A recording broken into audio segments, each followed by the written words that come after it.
नरसी की बेटी हरनंदी की बेटी का रिश्ता कर दिया जाता है। सजनों, हरनंदी के पिता हरि नाम पर सारी धन माया को लुटा बैठते हैं, माला रखते हैं, फकीरी बना कर लिया, साधु संतों की संगत में बैठने लगे। उधर हरनंदी की बेटी की शादी के कुछ दिन रह जाने के बाद हरनंदी के ससुर सेठ मनसामल कहने लगे सेठानी से कि सेठानी, हरनंदी से कहो कि अपने पीहर में अपने मायके में बात नोट करके आएगी, शादी के कुछ दिन बकाया रह गए। हरनंदी की सास हरनंदी से कहने लगी कि बेटी हरनंदी कि हाँ माता जी, तेरी बेटी की शादी के कुछ दिन रह गए और अभी तक तो चुप बैठी है। देवरानी जिठानियों को ले जा, अपनी अगर पड़ोसियों को ले जा और अपने पियर जा और अपने मायके में बात नोट करके आ। इतनी बात को सुन करके सजना हरनंदी की आंखों से आंसुओं की धारा बह गई, क्योंकि मायके में कोई सहारा नहीं था। अगर किसी बहन बेटी का मायके में सहारा हो तो इस बात को लेकर के वो राजी हो जाती है कि भाई भतीजों के दर्शन करके आऊंगी, उनसे मिलकर के आऊंगी, बात नोट के आऊंगी, मेरा भाई भाती बन करके आएगा। जितना अगर पड़ोसन दौरानी जिठानियों का लिया है वो सब आया चुकाऊंगी। लेकिन वो कहां से चुकाए, उसका बाप तो साधु संत हो गया, मोड़ा फकीर बन गया, हरि के नाम पर सब कुछ लुटा बैठा। साथियों, किस तरह से अपनी सासू मां को एक छोटी सी बात के द्वारा समझाती है वो हरनंदी, आइए सुनते हैं इस छोटी सी रागनी के द्वारा लेकर के प्रियंका चौधरी। भाई एक बार जोरदार ताली हो जाए, एक बार जोरदार ताली। किस तरह से बता दिया कि हरनंदी अपनी सासू माँ को समझाने की कोशिश करती है कि आखिर मैं जाऊं तो किसके यहाँ पर भात न्योतने के लिए जाऊं, क्योंकि श्रोताओं कहते हैं जिस बहन को भाई ना हो और जिस माँ की गोदी सुनी हो, उस बहन की ना तो पीहर में और ना ही सासरे में कोई कद्र होती है। वैसा ही कुछ हरनंदी के साथ हुआ। किस तरह से अपनी सासू माँ को समझाती है, बाकी वाला रागनी के द्वारा। हो सासू ताने मारे मत ना हो मेरे नाम जाया भी भात मेरे कौन भरेगा, ही मेरे बाबुल हुए री फकीर, भात मेरे कौन भरेगा, हो मेरे बाबुल हुए री फकीर। हो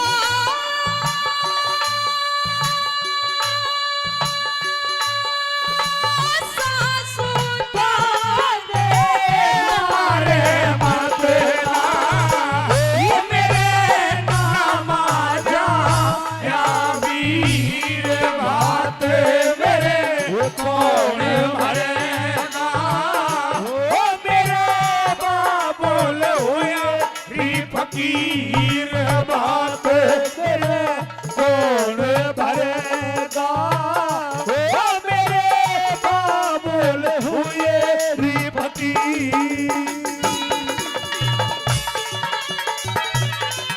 क्या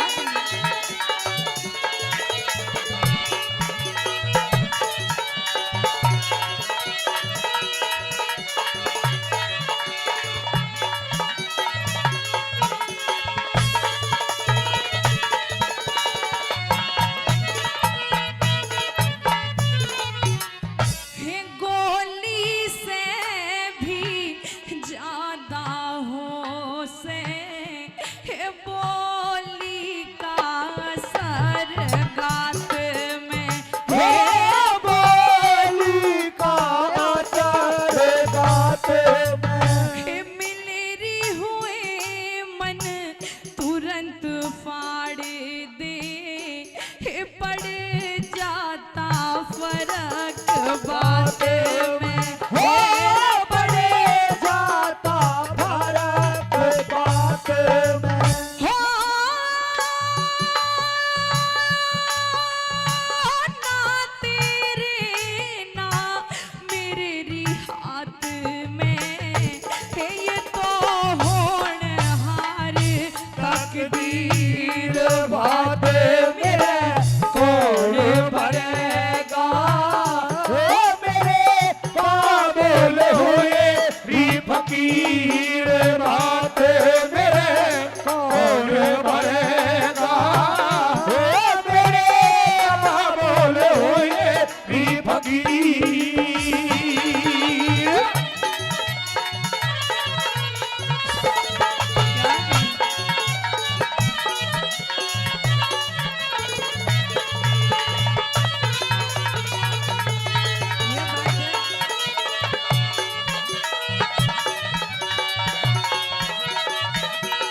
दूसरी बात के द्वारा कहने लग जाती है सासू माँ, एक बार के लिए इंसान बड़ा टुकड़ा खा ले वो चलेगा, लेकिन अगर गर्व की बात करे, गुरूर की बात करे, अभिमान की बात करे तो वो शोभा नहीं देता। अभिमान तो रावण जैसे विद्वान का नहीं रहा तो हम और आप तो एक इंसान हैं। श्रोताओं, दूसरी बात के माध्यम से कहने लग जाती है सासू माँ, ये तो समय है, क्योंकि समय खिलाए खेल मनुष्य रोता है। ये समय खिलाए खेल मनुष्य रोता है और इस नर से बड़ा बलवान ये समय होता है। दूसरी बात के द्वारा किस तरह से समझाती है, सुनेगा।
जाती है सासू माँ, कभी एक वो समय था जब मेरे पिताजी को सेठों का सेठ नरसी सेठ के नाम से जाना जाता था, लेकिन आज उन्होंने सब कुछ उस ईश्वर के नाम लौटा दिया।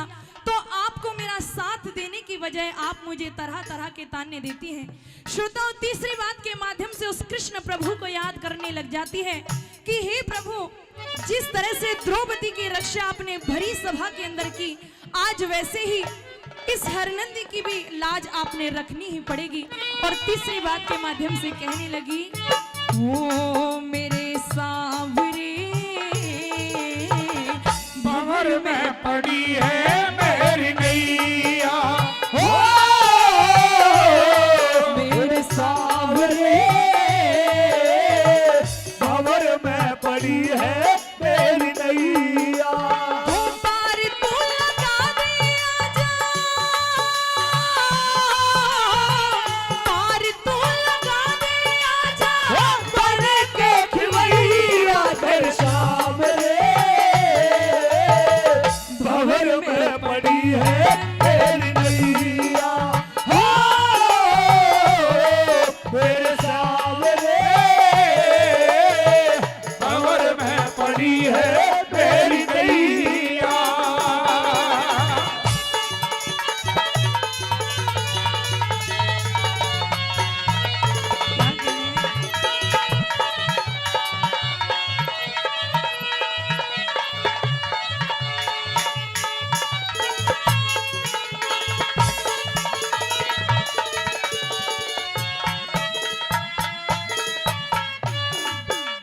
और 200 रुपए पहले और 100 रुपए और श्री सुरेंद्र पंच खिदरपुर से दे रहे हैं, बार बार धन्यवाद। 500 रुपए पहले, 500 रुपए और भारतीय जनता पार्टी के किसान मोर्चा के अध्यक्ष महोदय आदरणीय बड़े भाई सुभाष फौजी खिदरपुर से इस रागड़ी पर खुश होकर के दे रहे हैं। फौजी साहब के लिए बार बार धन्यवाद। आइए क्या बताए बोला।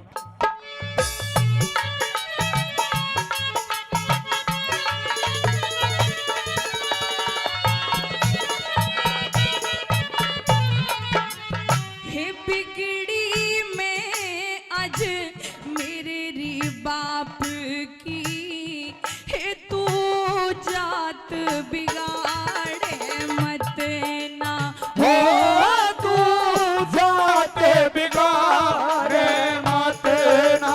मैं किसके घर ले जाके बैठूं हे ढके ढोली उघाड़े मत ना हो ढके ढोल उगाड़े मत ना। पैरण धरती फाटे मत ना हे मेरे अमार जिगर के तीर बात मेरे कौन भरेगा। ओ मेरे बाबुल हुए री फकीर बात मेरे कौन भरेगा। ओ मेरे बाबुल हुए री फकीर। ओ गुरुजी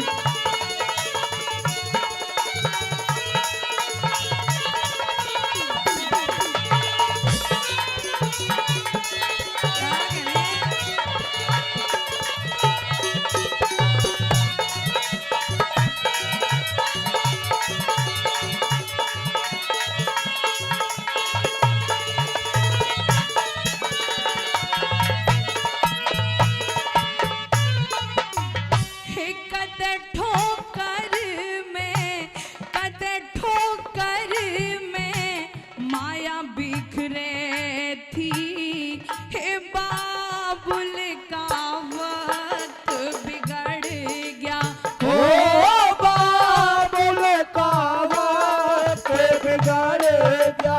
हे कुछ भी कह ले मजबूरी में हे गुरु चंदर सुनना पड़ेगा। हो गुरु चंदर सुनना पड़ेगा। हे कह रामेश्वर सरप लिकड़ गया हे रही खाली पीठ लकीर बात मेरे कौन भरेगा। ओ मेरे बाबुल हुए री फकीर बात मेरे कौन भरेगा। ओ मेरे बाबुल हुए री फकीर।